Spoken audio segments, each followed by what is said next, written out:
There was a fair amount of attention paid to this thing that Philip Hertz talked about, this notion of, is Lord Greaney's ruling really a ruling of pure law,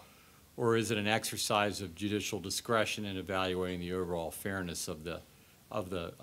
proposed scheme? Our view, of course, is that it's the latter, and that as a judge asked to sanction a scheme, he has authority to structure a fairness inquiry any way he wants. And he just happened to believe that the presence of a couple of variables were sufficient by themselves to not approve of the scheme, those being a solvent, profitable insurance company capable by its own admission of administering a solvent runoff for an indefinite period of time, large blocks of occurrence long-tail claim protective liability insurance, substantial objections from U.S. policyholders, and the ability to do things like buy retroactive insurance or negotiate individual policy commutations or give opt-outs and things of that nature, led him to believe that absent a compelling justification, it was simply not appropriate to sanction a scheme like this that had the effect of basically, I mean, we refer to it as mass breaking of contracts, but it's certainly the forcible termination of a lot of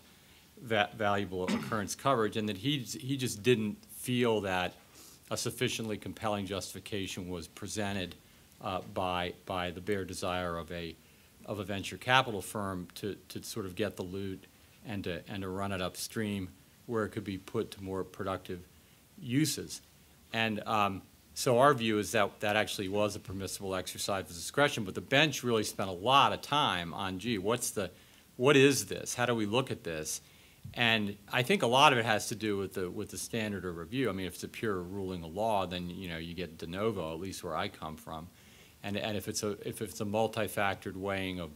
of fairness, then it seems to me you get maybe a more deferential level of review.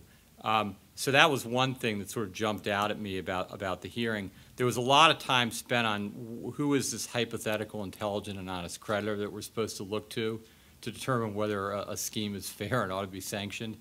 And the interesting part about that is that some of the judges seem to think that there may be more than one of these guys, that the intelligent and honest creditor